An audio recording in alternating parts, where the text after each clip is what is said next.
Баршаңызға сәлем достар, каналыма қош келдіңіздер. Бүгін сіздерге тек қана асқабақ пен өте дәмді ет қоспай-ақ өте дәмді болып шығатын мантының рецептімен бөлісемін. Ең бірінші біздер әдеттегідей қамырын илеп бастаймыз. Ол үшін мен ыдысыма екіге бөліп тұз салып алдым. Оның үстіне суымызды құйып, және де жұмыртқамызды салып, қамыр етіп илеп аламыз. Мен өзімнің жанұяма байланысты 2 зола қамыр илеймін. Сіздер өздеріңіз отбасыңызға байланысты қамыр илесеңіздер болады. Және де мен төмендегі описаниеге қанша керек екендігін жазып қалдырамын. Мен жұмыртқа қосқан себебім менің ұным бірінші сорттың ұны болғандықтан 2 жұмыртқа қостым. Ал егер сіздердің ұндарыңыз жоғарғы сұрыптың ұны болса, ол кезінде 1 жұмыртқа немесе жұмыртқа қоспасаңыздар да болады. Қамырымызды илеп алдық, енді демалдырып қоямыз. Енді біздер салмасын дайындаймыз. Ол үшін біздерге мына жерде менде қойдың майы, және де асқабақ, пияз бар. Енді мен асқабағымызды осындай блендер арқылы өткізіп аламын. Сіздер қолмен турасаңыздар да болады. Бұл мантыны жаңағыдай ет жоқ кезінде жасасаңыздар өте күшті. Біздер осындай негізі көбінесе ауылда жейтін едік. Өте дәмді болып шығатын, сол кездерде де керемет болып шығады. Өте ұсақ етіп өткізіп жібермеңіздер, аздап ірілеу болса өте дәмді болып шығады.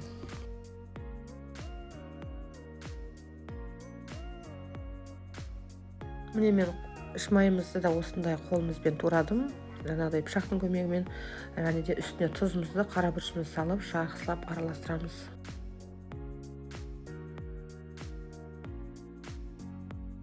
Қамырымыз демалды. Мен әдеттегідей бірінші қамырды илеп болғаннан кейін демалдырып қоямын. Және де демалып болғаннан кейін тағы да 20 минут өткеннен кейін бір илеп жіберсеңіздер, қамырларыңыз бос, әдемі болып, иленуге де жаюға да өте ыңғайлы болады. Мен 2-ге бөліп алдым, суала етіп 2 қамырды бөліп, теңдей етіп 2-ге бөлем. Енді біреуін алып, жайып бастаймыз.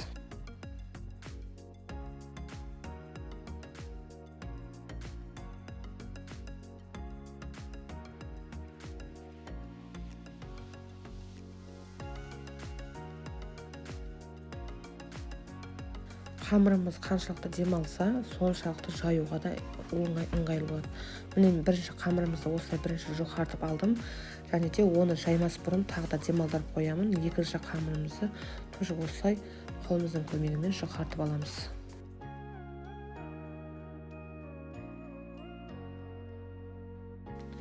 Міне екінші қамырымызды да жұқартып алдық. Қолымыздың көмегімен осылай етіп жұқартасыздар.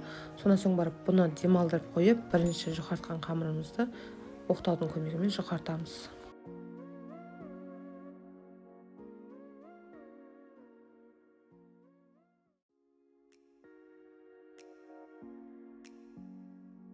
Міне көріп тұрғандарыңыздай демалған қамыр өте ыңғайлы, жаюға да тез, және уақытыңызды да үнемдейді.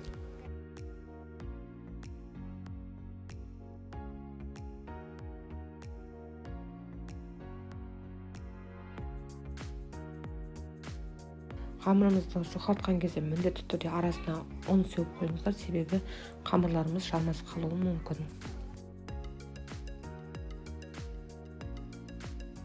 Қамырымыз дайын, өте жұқа етіп жайсаңыздар, мантыларыңыз әдемі болады.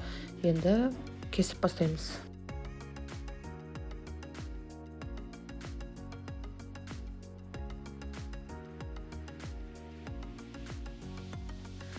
Және де сіздер менің каналымды қолдап, лайк, комментарий қалдырсаңыздар, алдағы уақытта сіздермен керемет рецепттермен бөлісемін.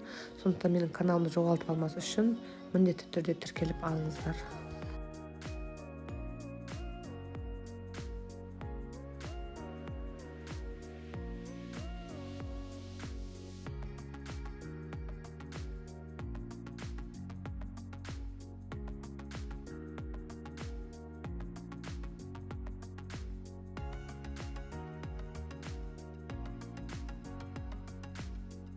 Дайын болған салмамызды осылай кескен қамырларымыздың ішіне салып, манта баркамызды листтарын жақсылап майлап, осы дайын болған листтарымыздың үстіне қоя береміз. Және де суымызды қойып қоюды ұмытпаңыздар, өзі қайнап тұрған кезде тез осы мантымызды қойып жібереміз.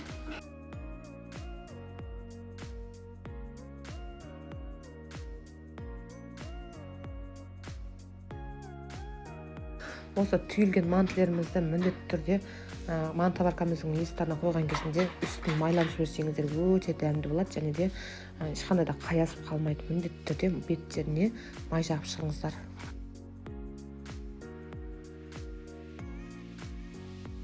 Тамағымыз дайын, 35 минуттың ішінде пісіп шықты. Ет болса, ол 45 минуттың ішінде піседі, ал бұл асқабақ болғаннан кейін 35 минуттың ішінде пісіп шықты. Өте дәмді болды, және де ешқандай қамырымыз езілген жоқ. Дәл осы рецепт бойынша пісіріп көруге кеңес беремін.